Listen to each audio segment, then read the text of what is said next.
Hey, welcome everybody to another video. Today we're working on my 2015 Silverado. It is somewhat of a base model, I guess. It doesn't have the his and hers, his and his, hers and hers, climate control, all that stuff. So anyways, the HVAC blend door motor is not working. I got it to work once this summer, and then I had to switch it back to defrost, and it won't go back to blowing out on you or on your feet or anything like that. So I'm going to show you what it takes to get that thing out of there, and I guess I'm going to explore on the way because I don't know how to do it either. Let's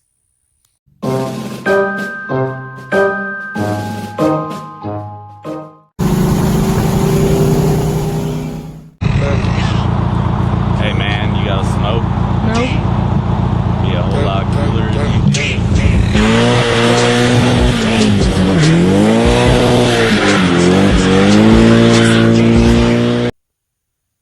Alright folks, here we go. First thing we want to do is get this upper and lower glove box door off and kill that mosquito. I believe what I have here is a T15 Torx bit. And we got some Torx in here. Go ahead and remove them.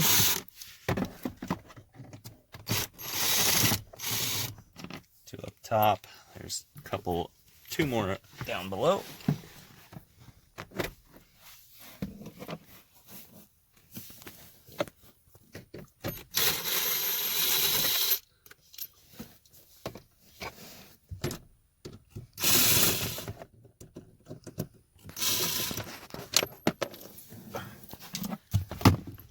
Put these bad boys somewhere safe. And voila, just give her a little rip. She'll come right out. Keep it closed, you know, if you want. Don't lose anything. And I'm not sure if we need to take the upper one out, but we'll go ahead and do that anyway. Two more up top.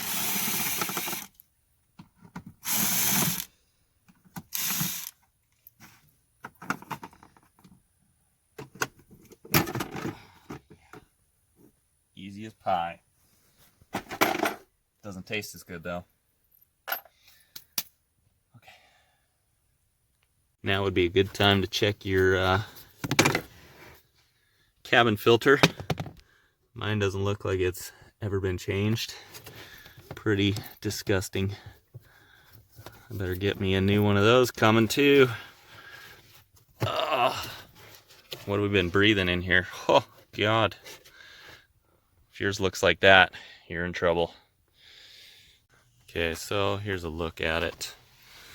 Pretty tight. If you could get the airbag out, it would really make things easy. You could just stick your arm right through the top of this bar and access it easily. But thinking if I can remove this airbag clip here, it's got a sharp zip tie tab sticking off. Wanting to slice you up. It's basically right behind it there. That's your culprit there. So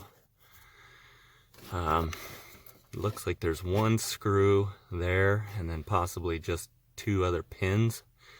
I'll have to stick my camera back in there a little further and see if the other end has a pin or a screw, because there's another edge on the back here by the plug that's just got a pin. So it would be nice if you could just pull one screw from right there and get it out. We'll have to try that. Do some surgery here.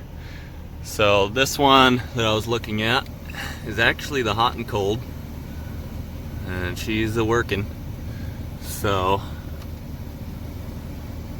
I need to figure out which one it is. We got couple others here. There's one up above on the side right there, but looks like it's just that's actuating this other blower motor of some sort there.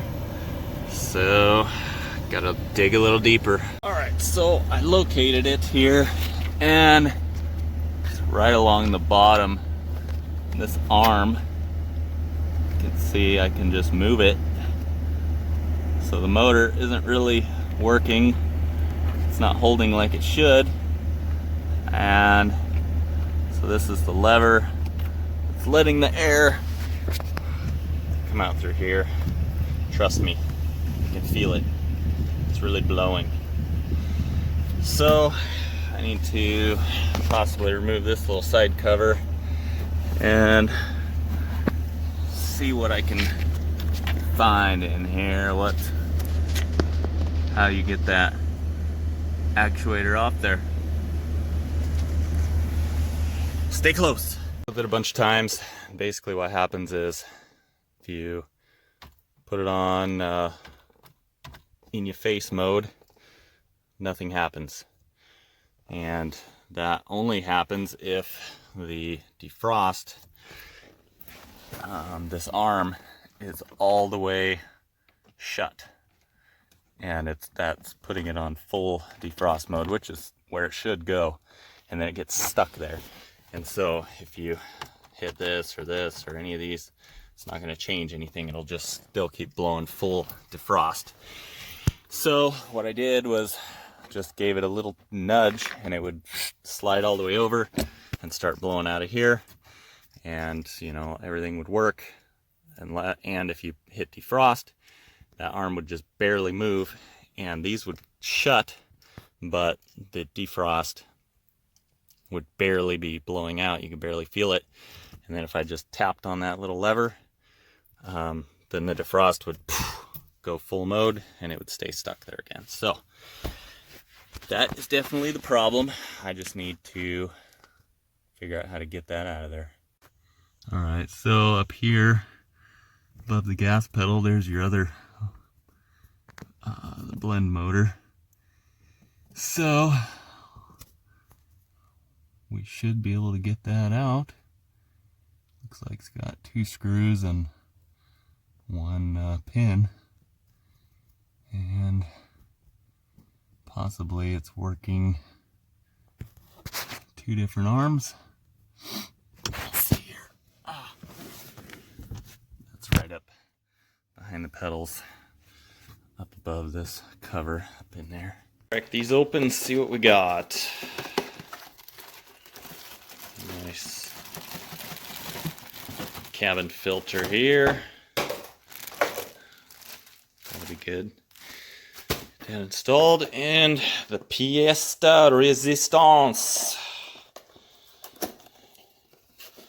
should be our blend door actuator motor. And I didn't buy an OEM one because I figured the OEM one doesn't really work too well. That looks like a good match, so as long as the plug is the same and I can get these 2 screws off and get the shank to release on the old one while I'm crammed underneath the dash like a pretzel, we should be in business. And this one has, I think, a 2 or 3 year warranty, so should be good. Let's hope so.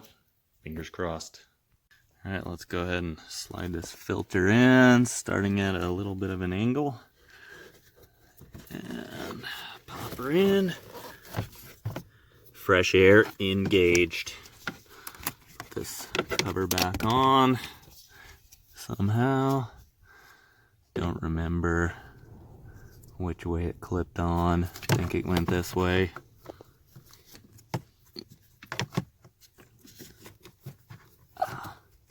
It's a little bit of a tight fit.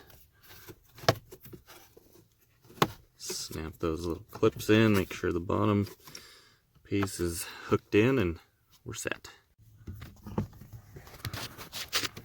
Alright. There it is. And I'm able to get a ratchet in there. It's not easy to see, not easy to work on because the brake pedal's smashing my head against the bottom of the dashboard, which is really, really nice. And yeah, you Basically, you can get her in there and run some clicks on the old ratchet. So I gotta get that one, and then one more right behind the plug here. There's the second one, and then the third is just on the little pin. So bear with me, we'll get this out of here. This is my life. It's a tough one, but somebody's got to do it.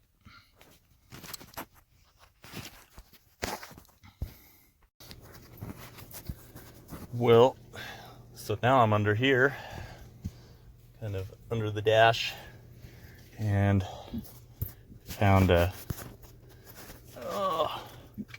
little different viewing angle, but got my hand under there, and we're getting it right here.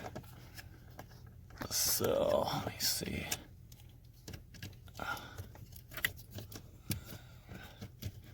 There we go. Get the second screw out, and we'll have to note the position of this gear here after we get it unplugged. Get lots of dust in our face, and let's see. Guess I can't unplug it with one hand.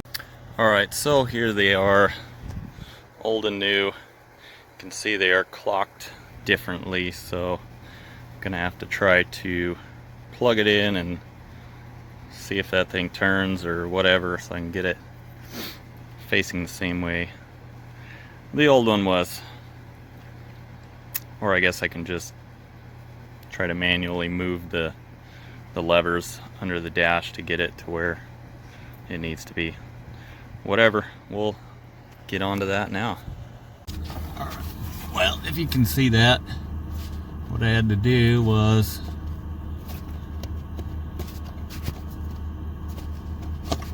turn the little arm in here, or I mean right here, and get it so teeth lined up, and that way you could get the plug plugged in and lined up as well, because it kind of goes in the little leg there, and then this guy just wiggles back into place and to its little arm. Put the two screws back in and we should be good. Alright, so before I end this video, there's one more thing that I wanted to share that I don't know if it's a common issue or just I have experienced it, but had a problem where the brake lights kept staying on in this thing. So what I did was, right up here you can see the switch for the brake lights, this tab sticking out that it rides on. I just took a punch with a hammer and just barely tapped this up, maybe a 1/16. That's all it needed to keep things going. So now my brake lights don't stay on, because that was pretty awkward coming out of the store all the time or whatever and just seeing my brake lights are stuck on, and would hate to have it drain the battery.